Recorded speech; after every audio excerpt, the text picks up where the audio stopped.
అందరికీ నమస్కారం. Welcome to MSK talks. December 31న రెండు తెలుగు రాష్ట్రాల్లో మద్యం అనేది ఏరులై పారింది. గత సంవత్సరంతో పోల్చుకుంటే ఈ సంవత్సరం ఇంకా 25 to 30% అమ్మకాలు అనేది భారీగా జరిగాయి అన్నమాట. ఆంధ్రప్రదేశ్లో డిసెంబర్ 31న ఒక్కరోజే 273 కోట్ల మద్యం అనేది అమ్మకం అలాగే 29, 30, 31 ఈ 3 రోజుల్లో 543 కోట్లు మద్యం అమ్మకం జరగగా డిసెంబర్ నెల మొత్తం సుమారు 2767 కోట్లు అనేది మద్యం ఆంధ్రప్రదేశ్ లో విక్రయించడం జరిగింది అనమాట. అసలు లాస్ట్ ఇయర్ తో పోల్చుకుంటే ఈ ఇయర్ అనేది అత్యంత గణనీయంగా పెరగడం అదొకటి చూసుకున్నట్లయితే ఇది తెలంగాణలో కూడా డిసెంబర్ 31న 350 కోట్ల మద్యం ఆ రోజు అమ్ముడైంది. అలాగే డిసెంబర్ 30, 31 ఈ 2 రోజుల్లో సుమారు 750 కోట్ల మేర మద్యం అమ్మకం జరిగింది.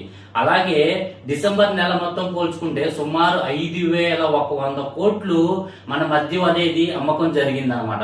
సో మనం ఇక్కడ గమనించాల్సింది ఏంటంటే ఇటు తెలంగాణలో పంచాయతీ ఎలక్షన్స్ అయిపోయాయి. అలాగే ఈ 2 సెలవులు సాఫ్ట్వేర్ వాళ్ళకి ఈ 2 సెలవులు వచ్చాయి.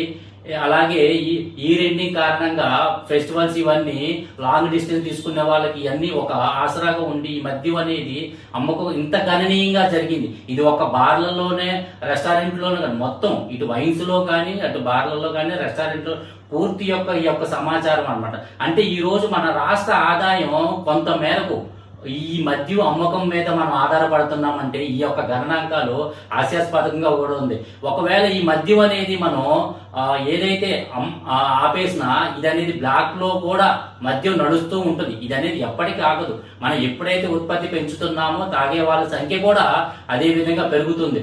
ఈ యొక్క మద్యం గణనీయత చూస్తుంటే భవిష్యత్తులో ఇంకా పెరిగే అవకాశం ఉంది తప్ప తగ్గే అవకాశం మాత్రం లేదనే అనిపిస్తుంది. ఇది నా యొక్క అభిప్రాయం కాదు. ఈ యొక్క ఏదైతే ఎవరైతే చెప్తున్నారో అందరి యొక్క విశ్లేషణ అన్నమాట. ఈ 2 రోజుల్లో డిసెంబర్ 30, 31 ఈ 2 రోజుల్లో తెలుగు రాష్ట్రాల్లో ఇంత గణనీయంగా మద్యం విక్రయించడంపై మీ యొక్క అభిప్రాయాన్ని కామెంట్ రూపంలో తెలియజేయండి.